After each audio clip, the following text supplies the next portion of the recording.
पाहताय महाराष्ट्रातील सर्वात जलद news network Maharashtra police news 24। प्रदीर्घ उन्हाळी सुट्ट्यानंतर नवीन शैक्षणिक वर्षाची उत्साहात सुरुवात झाली असून मनपा शाळा फुरसुंगी येथे शाळा प्रवेशोत्सव मोठ्या उत्साहात आणि दिमागदार वातावरणात संपन्न झाला। सकाळी 10 वाजता विद्यार्थ्यांचे ढोल ताशांच्या गजरात, फुलांच्या वर्षावात आणि औक्षण करून जल्लोषात स्वागत करण्यात आले। रंगीबेरंगी फुगे, आकर्षक रांगोळ्या आणि शैक्षणिक संदेशांनी सजलेल्या शाळा परिसरामुळे आनंदमय वातावरण निर्माण झाले होते। कार्यक्रमाची सुरुवात माता सरस्वती पूजन आणि दीप प्रज्वलनाने करण्यात आली। यावेळी इयत्ता पहिलीत नव्याने प्रवेश घेतलेल्या चिमुकल्या विद्यार्थ्यांचे पुष्पगुच्छ देऊन स्वागत करण्यात आले। तसेच पहिले पाऊल या उपक्रमांतर्गत विद्यार्थ्यांच्या पायांचे ठसे घेऊन त्यांच्या शैक्षणिक प्रवासाची स्मरणीय सुरुवात करण्यात आली। शासनाच्या विविध योजनांतर्गत विद्यार्थ्यांना मोफत पाठ्यपुस्तके, नवीन गणवेश आणि शैक्षणिक साहित्याचे वितरण करण्यात आले। विद्यार्थ्यांचा पहिला दिवस आनंददायी ठरावा यासाठी गोड पदार्थ आणि खाऊचेही वाटप करण्यात आले।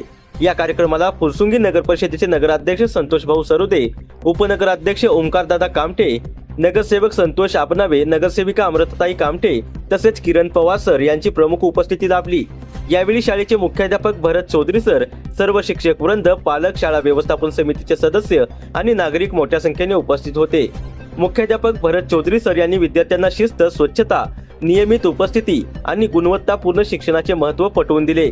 उपस्थित मान्यवरांचे आभार मानून कार्यक्रमाची सांगता करण्यात आली। महाराष्ट्र पोलीस न्यूज 24 साठी महाराष्ट्र राज्य उपसंपादक गणेश कांबळे।